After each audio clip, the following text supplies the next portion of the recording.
So, Americans and English, we both speak the same language. However, the pronunciations are slightly different sometimes, aren't they? Well, let's have a doctor's opinion on who pronounces them correctly. Jabba. Jabba the Hutt. Jabba. Ooh. Jabba. Fascinating. When accents more or less agree on how to say something, it's usually only geeks like me who find the pronunciation interesting. But when accents differ, folks start wondering why. Some are convinced that one pronunciation is right, generally their own, and others are wrong. This seems to be especially the case when the variable word comes from another language, like these.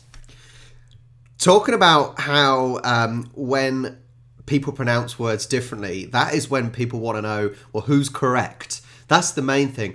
You know, when I visited Australia last year, it was a real talking point with pretty much everyone we met, the way that words are pronounced. For example, pasta. You guys in Australia, for example, would call it pasta. And I completely understand why. Your A's are sounding the same, but it doesn't make it right, does it? So, whose pronunciation is better? How would we decide? Let's get into that right now. When a word is borrowed, as we say, from another language, speakers don't generally try to pronounce it as a perfect clone of the original. Often we've never even heard it pronounced in the original language.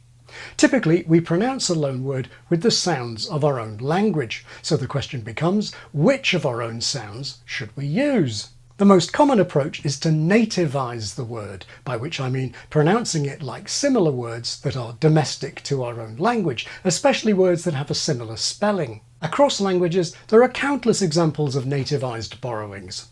Spanish, for example, borrowed the word jersey and simply pronounces it the way those letters are pronounced in Spanish, jersey. Russian doesn't have an H sound, and there's an established tradition of using Russian G instead. So, Gary Porter. Cool. Japanese doesn't have consonant combinations like these. So, to make a word Japanese, extra vowels get added. McDonald. But that doesn't explain why, for example, English and a sort of American English, why does that vary? Because if the English went over to America, where did they then get that native speaking from? I don't quite understand that. I can understand why, for example, like Russia here or Germans, why they would change it to nativize it, because they got their own separate language. They don't necessarily speak English as their first language. So that makes sense. I just don't understand why English and American would be different. And famously, Coca-Cola is converted into actual Chinese words, meaning very roughly, tasty happy. 可口可乐，可口可乐。 English has been nativizing foreign words for centuries. Most English vocabulary is from other languages, and it hasn't generally been a priority to keep the pronunciations like those in the original languages. Choice, arrive and develop came from French, but don't sound French, nor does Des Moines or any of the Versailles located in the US, or Bewley in Hampshire, England. Bewley's a beautiful little village by me, with a motor museum. They have all the old school motors as well. A beautiful place. Bewley.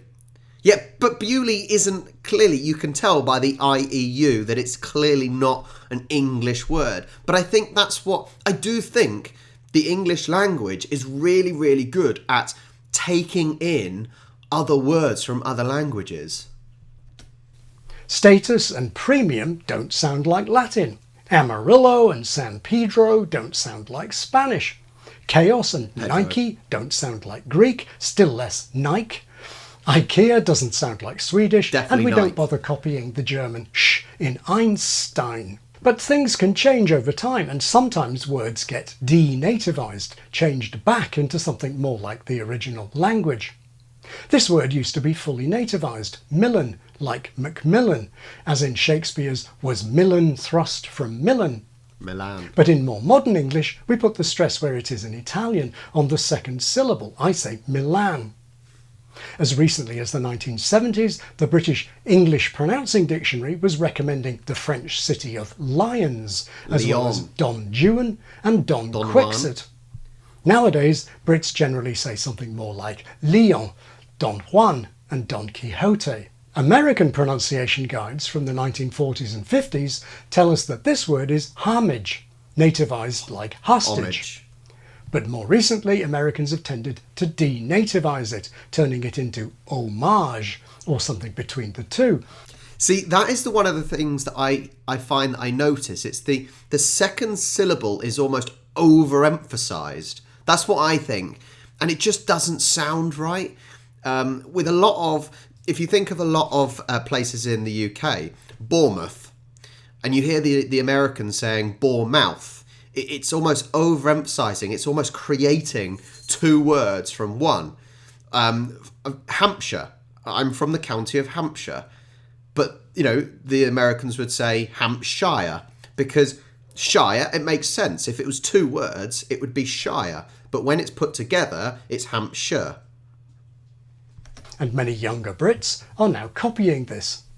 So as you see, accents can differ in how they say loan words. Or maybe disagree would be a better word. Some Americans find it funny, even bizarre, that Brits nativize Jaguar and Nicaragua, Jaguar, pronouncing them along the lines of coagulate. And Brits can be amused when some Americans nativize Adolf, paralleling Barbados and Adrian, or pronounce Iran and Iraq like Irene and irate. Interesting one on Iran.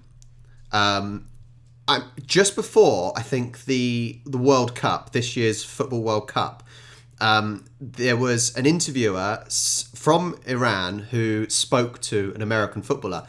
And he said, if you respect our country so much and our fight for whatever justice, freedom, then at least pronounce it correctly. Because they don't call it, they call it Iran. They don't call it Iran. It's Iran. So, you know, it just seems to be that Americanized that emphasizes the wrong part of the word in even in the Iranians, what they think. Iran, by the way, is given in Kenyon and Knott's well-known Pronouncing Dictionary of American English. So, do some accents of English nativize less than others? Well, in the rest of this video, I'm going to look at some ways in which American English nativizes less than British English. But we'll see that avoiding native-style pronunciations doesn't always make them more like the originals. One well-known difference between American and British English is the stressing of words taken relatively recently from French. In many such words, American English uses a stress pattern reflecting the final phrase accent of French, like salon, café, massage, Renault, Poirot, etc. Brits mostly nativize the stress. Salon, café, massage, Renault, Poirot, etc. Poirot. Of course, there are exceptions. We have words where both accents nativize. So the FBI is not a bureau. And Brits do sometimes have final stress, like in bizarre. And moustache, where it's the Americans who nativize more. Mustache. Fascinating. But the main difference I want to look at here is in the vowels. Over 30 years ago, I wrote an article discussing a particular strategy that American English has evolved to deal with foreign words. This is a tendency to use 5 tense vowels, even for spellings that in native words would not typically be pronounced with these vowels. For example, look at these native words. Brits, like me, tend to use the same vowels in corresponding loan words. So plastic, pudding, pasta. Wedding, Pedro. Missing, Nissan. O'clock, Baroque. Pudding, Buddha. Now the American tendency is to use in the loan words the 5 tense vowels that are free to occur on the end of words like ma, may, me, mo, mu. So pasta, Pedro, Nissan, Baroque, Buddha, and Datsun and Milan, and kebab, and Ariana Grande. Similarly, jalapeno and Cadiz and the Nikkei index and yogurt and Chipotle and Gustav and Gupta and even Bunds, German government bonds. Now it's a tendency, not an absolute rule. It applies mainly to stressed vowels, and it's more common with some vowels than others, especially those written with the letter A. And not all speakers apply it equally. So this is one of the things, and maybe learning American English is easier than learning English, because when you when you think of English, it's apparently one of the toughest languages to learn because not all letters are pronounced the same. When you're growing up and you're in school and you do your phonics, I think that's what they call it. I don't remember doing that myself, but probably I did. But it's a, b. You quite often, you don't learn your ABCs, you learn your a, b, k. And so that is technically the way it should be said, maybe. But with English, the sounds of the letters completely change. Like pasta, it's actually more like Paster, isn't it? The way we pronounce it, because that's just the way it works. It's strange. Hopefully, he's going to explain more. But I think it's fair to say that most Americans would pronounce most of those words like that, and very few Brits would. Now, to many Americans, this may not seem like a strategy at all. It may just seem like pronouncing these words right, more accurately than, say, Brits with my kind of accent. But how true is this? Americans may be right that Italian pasta is closer to their vowel in father than to their vowel in plastic. But my vowel in plastic isn't so far from the Italian vowel. I recorded a bunch of Americans and Brits saying this word and measured what we call the formants of the first vowel. As is to be expected, the individual speakers display a range of qualities, but the two groups are clearly different, almost no overlap. Now here, saying the same word, are some authentic Italians. At least in these measurements, the Italians are on average a tad nearer to the Americans, but broadly speaking, they're kind of in the middle. Fascinating. Now, not all languages have an a vowel like that of Italian and Spanish, but the American 5-vowel strategy is one size fits all, so the pasta vowel gets used in Vietnam. But now listen to these Vietnamese speakers. Vietnam, Vietnam, Vietnam, Vietnam, Vietnam, Vietnam. To my ear, the vowel in plastic, even American See, they're saying Vietnam, but actually I would pronounce it Vietnam. Like naan bread, nam. plastic, would be closer to that than the vowel in American father and pasta. And many languages have more than 5 vowels, so using just 5 American vowels is going to mean losing distinctions. Take these two composers. German has Franz 4 vowels Schubert, here, 2 short and 2 Gustav long. Mahler. Franz Schubert and Gustav Mahler. My British pronunciation also has 2 short and 2 long. Franz Schubert and Gustav Mahler. But if you put the same American vowel into Franz and Mahler, and the same American vowel into Schubert and Gustav, you've obliterated the contrasts. It's the same with French Baroque and Renault, which have different vowels. The American one-size-fits-all strategy puts the same vowel in both Baroque and Renault. And many speakers use it for a third French vowel, as in Macron. President Macron, Oh, Mrs. Macron. oh. British Baroque and Renault are hardly digital copies of the French, but at least the vowel distinction survives. General American simply lacks the historic short O sound that survives in my kind of accent in clock and baroque, and in bond and doctor and Potter.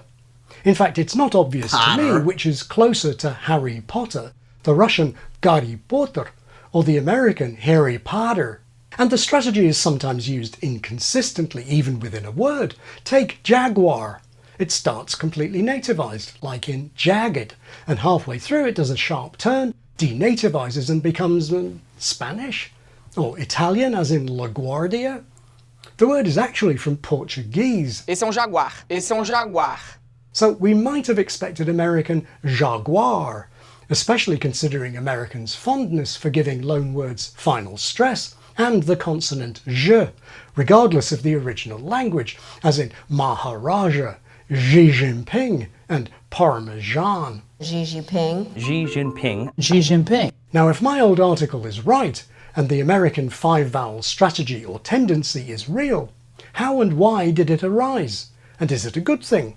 A major factor surely is America's melting pot culture and the need to cope with a mass of foreign words. it's coming across that it's almost trying to simplify it. And yeah, that is what it's coming across as, because, as I said, English is very complex, and we've taken words from all different languages, and I suppose we're trying to, I hope I'm getting this right, but we're trying to keep the original form of the word and trying to nativize it slightly, but we're keeping with the same form of the word that it was in. Whereas in American English, it's trying to, as I said, simplify it and just make it symmetrical almost.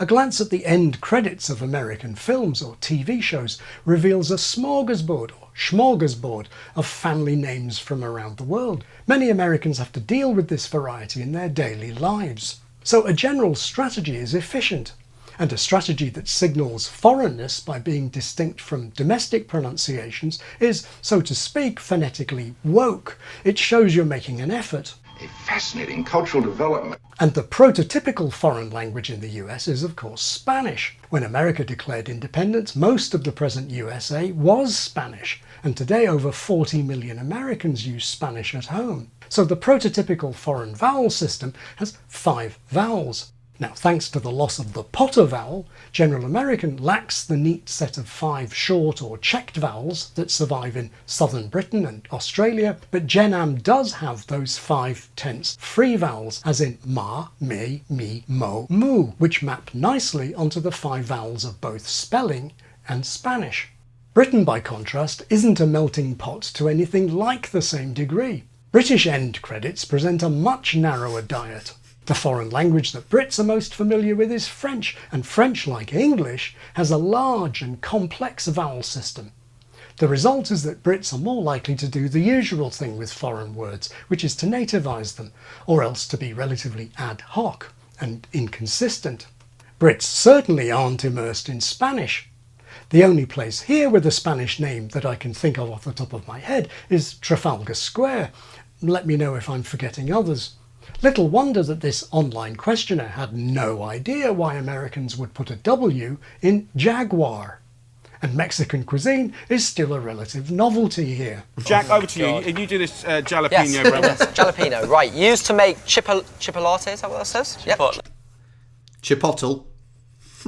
Honestly, that is how I would pronounce it, chipotle. And Charlie's always like, it's Chipotle. You sure? Looks like chipotle to me. Chipotle, that's what it says. So, whose pronunciation is better?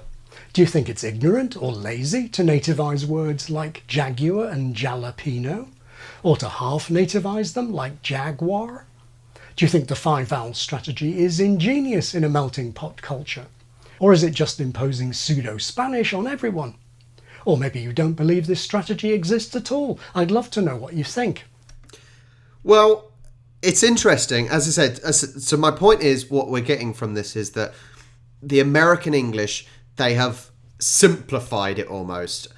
However, I just think it comes across as quite unintelligent. And this sounds rude, and I'm not trying to be rude, because it's not your fault. If you're watching this and you speak like this isn't your fault.